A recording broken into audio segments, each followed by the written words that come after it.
মানুষ বড় কাঁদছে, তুমি মানুষ হয়ে পাশে দাঁড়াও। আর এই উদ্যোগ নিয়েই আজকে আয়োজিত হয়ে গেল এক কম্বল বিতরণী অনুষ্ঠান বেগবাগান অঞ্চলে, যেখানে উপস্থিত ছিলেন রাজ্যের মন্ত্রী শ্রী সুব্রত মুখার্জি মহাশয়, শ্রী দেবাশিস কুমার মহাশয় এবং মালা রায় মহাশয়া।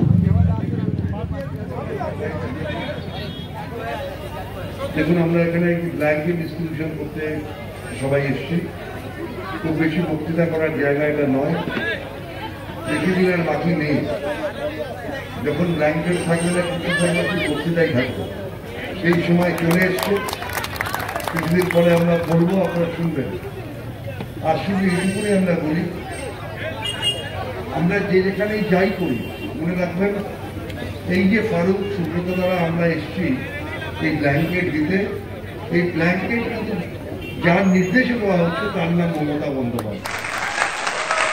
और आप सभी जानते हैं कि यहाँ 69 वार्ड में ये पहली मर्तबा नहीं है कि ये ब्लैंकेट डिस्ट्रीब्यूशन सिर्फ सर्दी के मौसम में किया जाता है।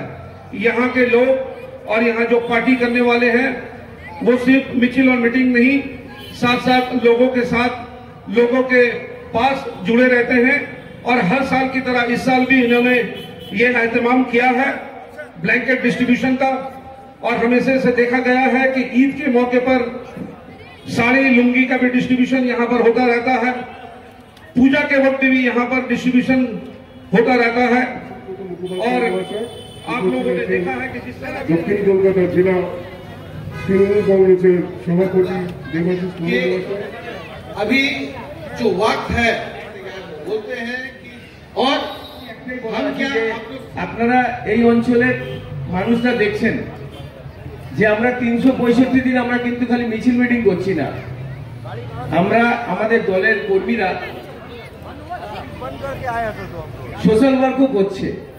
সে ব্লাড ডোনেশন ক্যাম্প হোক, কম্বল বিতরণ হোক, দুর্গাপুজোর সময়, ঈদের সময় জামা কাপড় বিতরণী হোক, প্রত্যেকটা জিনিসে আমাদের নেত্রী একটা কথাই বলে যে পার্টি করা মানেই খালি মিছিল মিটিং করা, যেটা সুব্রতদা মাঝে মাঝে বলে যে মিছিল মিটিং করা, তা নাই। মানুষের কাছে পৌঁছতে হবে, মানুষের উপকারটা, মানুষের পাশে যদি দাঁড়াতে পারি। এই লকডাউন পিরিয়ডে 3 মাস ঠিক এই সময় আপনাদের শুধু বক্তৃতা করা আমাদের একটু বাদে, অনেক বড় লোকেরা শুধু কলকাতায় থাকে এ কথা ঠিক নয়। অনেক গরিব মানুষও কলকাতায় আছেন। এই গরিব মানুষদের পাশে এরা আপনাদের সাহায্য নিয়ে দাঁড়াতে চায়। এতে সবটাই মিটে যাবে তা নয়, কিন্তু একটা মানুষ, একটা পরিবারে কিছু সহযোগিতা নিশ্চয়ই হবে। তো আমি এই উদ্যোক্তাদের, যারা এখানে বসে শুধুমাত্র গল্প করে তাই নয়, আমি অনেকবার দেখেছি, বছরে প্রায় 4-5 বার বিভিন্নভাবে এরা মানুষের পাশে দাঁড়ায়। আর এটাই সবচেয়ে বড় কাজ সমাজে। আমাদের মমতা ব্যানার্জি একটা কথা বলে যে পার্টি করা মানে শুধু মিছিল মিটিং নয়, মানুষের পাশে দাঁড়াতে হবে। আর মানুষের পাশে দাঁড়ানো শুধু বক্তৃতা করে নয়, মানুষের সুবিধে অসুবিধেগুলো শরিক হয়ে। আর এইভাবে এতে সব মানুষের সমস্যা মিটে যাবে তা নয়, কিন্তু এতগুলো কম্বল দিলে এতগুলো পরিবারের কিছুটা সাহারা নিশ্চয়ই মানে। এটাই আমরা সর্বত্র আমাদের কর্মীরা করে, এখানে এরা আরো বড় করে আপনাদের পাশে দাঁড়াচ্ছেন। আমি যে কাজ আমরা নির্বাচিত প্রতিনিধিরা করবার কথা, আমাদের হয়ে এই কাজ তারা করে দিচ্ছেন।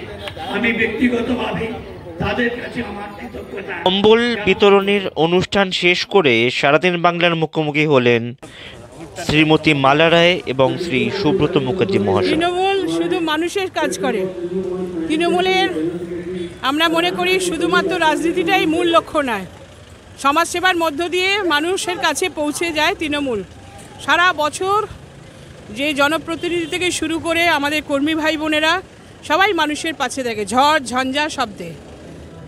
আজকে 69-এর ওয়ার্ডের আমাদের কর্মীরা, তারা প্রতি বছরের মতন এবছরও গরিব এবং দুস্থ মানুষদের কম্বল বিতরণ করছে। এই কাজটা আমরা খুব সবাই আসি এবং ওদের উৎসাহ দিই, তার কারণ এইভাবে গরিব মানুষদের পাশে থাকাটাই মমতা ব্যানার্জির নীতি এবং আদর্শ। বাহ, আমরা সাধুবাদ জানাই এমন একটা প্রচেষ্টাকে, আমরা সাধুবাদ জানাই এমন একটা উদ্যোগের জন্যে। আর মা মাটি মানুষের সরকার তো মা মাটি মানুষের পাশে থাকে সুখে দুঃখে এবং থাকবে আজীবন। কলকাতার বেগবাগান থেকে প্রীতম মুখার্জির রিপোর্ট, সারাদিন বাংলা টিভি, কলকাতা।